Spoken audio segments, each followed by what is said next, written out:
when we move, to our body, that feels like we're completing the stress response cycle. If we come back to fight or flight, it can feel like we are fleeing that danger. So, movement can be really helpful to complete that stress response cycle. For some people, it's even a release of emotion. It could be, safely like punching a pillow or, like shaking a pillow or shaking your body or, yeah, any form of kind of release, more active movement, then coming back to a place of slowness, stillness afterwards, that can feel like a really good release and reset. And for the same reason, cold water exposure can be helpful because again, it's kind of this momentary putting the body or kind of going along with that stress that you're feeling, heightening it a little bit, and then afterwards dropping back into that parasympathetic regulated place. So going if you're close to the ocean or a lake, jumping in that, having a cold snap in your shower, even if it's just during your day, washing your hands or splashing your face with cold water, that can be a really nice reset. There's so many different options.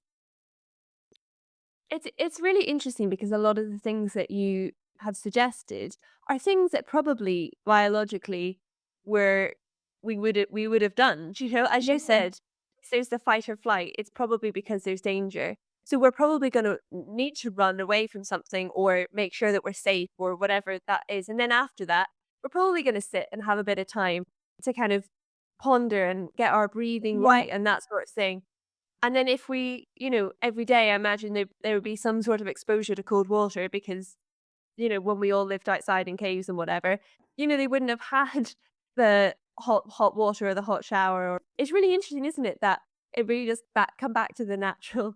natural remedy for it. And it's not that you have to take all of these supplements, as you said before. A lot of it is just looking at your routine and your habits and hold on, like, of course you're overstimulated because you have so many tabs open both mentally and also in your computer, and then you're actually watching TV while you're internet shopping, but you're also like Mhm. checking your phone for something and it's buzzing through. And then suddenly you think, well, of course you're overstimulated. Like, how could you not be? Yeah. Yeah. And we really are, coming back to what you were saying, we really are animals. So, if you have a pet, your dog, after they've had any form of conflict or stress, or they will shake it off immediately. They'll just have a big shake, and that's their way of releasing that stress activation. We can do that too. We can shake our bodies.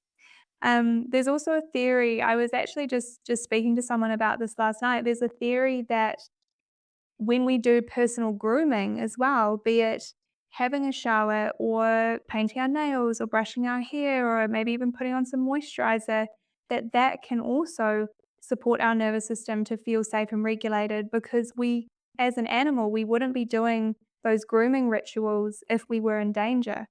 So that's, I thought, a really interesting concept. I haven't actually looked into whether they've studied, does painting your nails help regulate your nervous system?